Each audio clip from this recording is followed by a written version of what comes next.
मैं गाज़ियाबाद के एक फैक्ट्री में साफ़ सफाई का काम करता हूँ। मेरा घर फैक्ट्री से 10 किलोमीटर की दूरी पर है।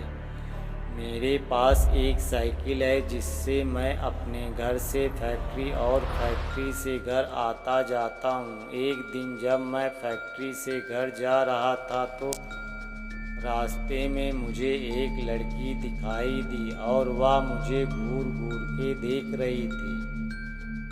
मैं उसे टालते हुए अपने घर की ओर निकल पड़ा। दूसरे दिन फिर वही लड़की मुझे उसी जगह पर दिखाई दी और वह मुझे फिर से घूरने लगी।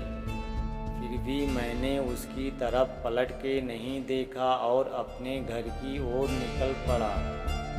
मैं उसके पास रुका भी नहीं क्योंकि मुझे उस लड़की से डर लग रहा था।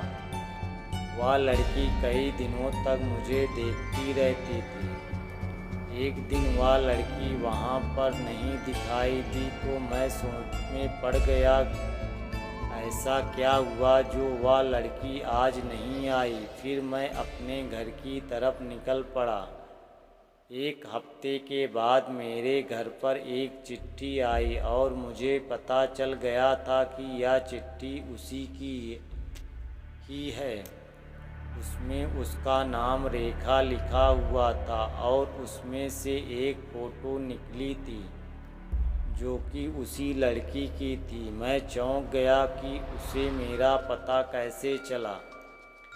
उस चिट्ठी में लिखा हुआ था कि कल जब फैक्ट्री से निकलो तो जहाँ पर मैं खड़ी रहती हूँ वहाँ मेरा इंतज़ार करना। उसके दूसरे दिन मैं वहाँ पर पहुँच गया तो वह लड़की वहाँ पर नहीं खड़ी थी। मैंने काफ़ी इंतज़ार किया, फिर मैं अपने घर की तरफ चल दिया और तभी मुझे याद आया कि वो जो चिट्ठी आई थी उसमें उसका पता तो होगा। फिर मैं उसका पता पढ़कर उसके पते के अनुसार मैं उसके घर मिलने के लिए गया। दरवाज़ा खोलते ही एक आदमी आया जिसकी उम्र करीब 70-80 साल थी। आदमी बोला कि क्या काम है, तो मैंने बोला कि मुझे रेखा से मिलना है। तो उस आदमी ने बोला कि मैं उसका पापा हूँ और रेखा को मरे हुए 2 महीने हो चुके हैं।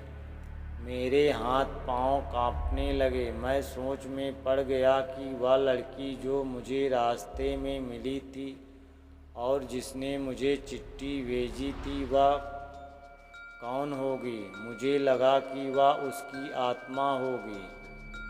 तभी रेखा के पापा ने मुझे दिखाया कि देख लो, उसकी तस्वीर पर माला पड़ा हुआ था।